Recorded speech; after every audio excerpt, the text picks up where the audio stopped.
Assalamualaikum warahmatullahi wabarakatuh.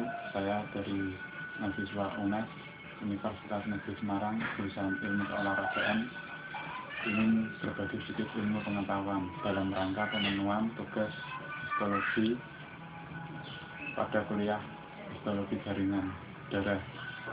Yang ingin saya bahas adalah tentang histologi jaringan darah. Di dalam tubuh manusia terdapat cairan darah yang jumlahnya sangat banyak. Oleh karena itu, mempelajari jaringan darah sangatlah bermanfaat.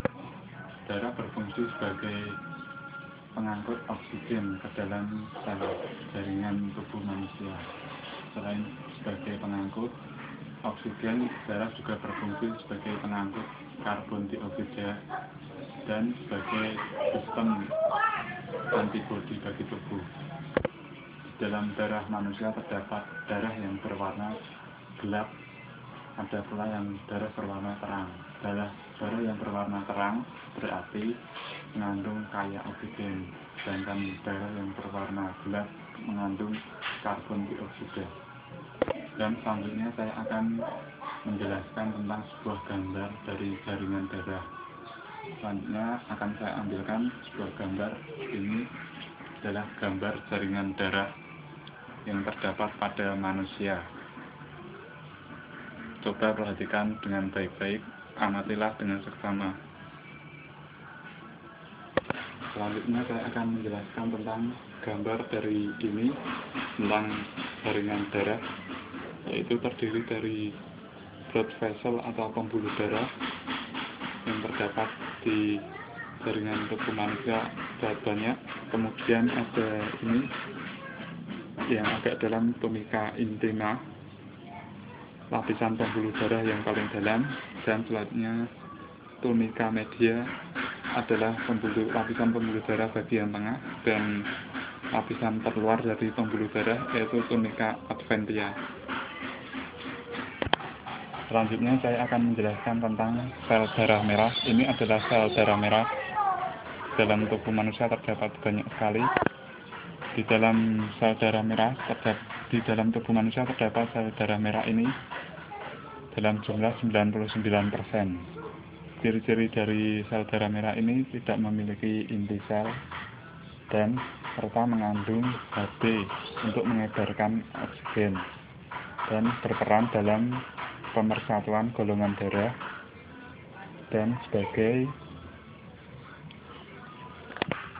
berperan sebagai untuk menentukan golongan darah. Apabila kekurangan sel darah merah ini di dalam tubuh akan terjadi yang namanya penyakit anemia.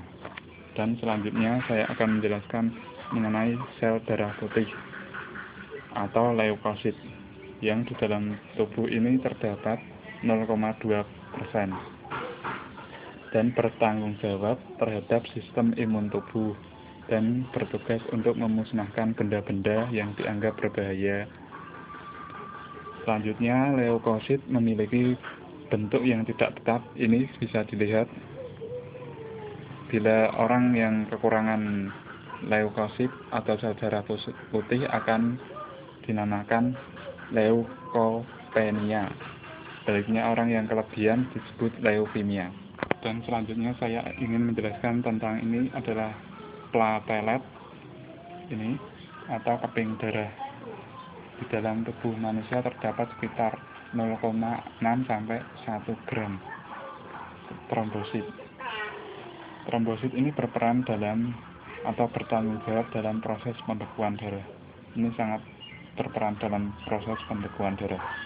Demikianlah hasil dari paparan kami mengenai penjelasan dari gambar dari jaringan darah yang terdapat di manusia. Dapat disimpulkan bahwa jaringan darah terdapat pembuluh darah dan darah terdiri dari keping darah, trombosit, dan leukosit. Untuk itu perlu diperhatikan bahwa di dalam darah itu terdapat peran masing-masing yang sangat vital bagi tubuh manusia. Oleh karena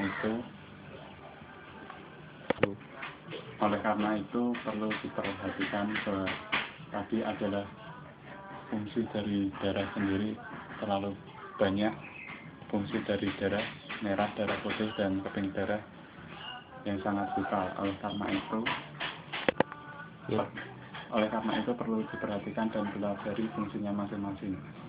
Dan demikianlah tentang pembagian ilmu yang saya bagikan kepada teman-teman dalam rangka pemenuhan tugas kuliah mata kuliah psikologi jaringan. Semoga dapat bermanfaat. Wassalamualaikum warahmatullahi wabarakatuh.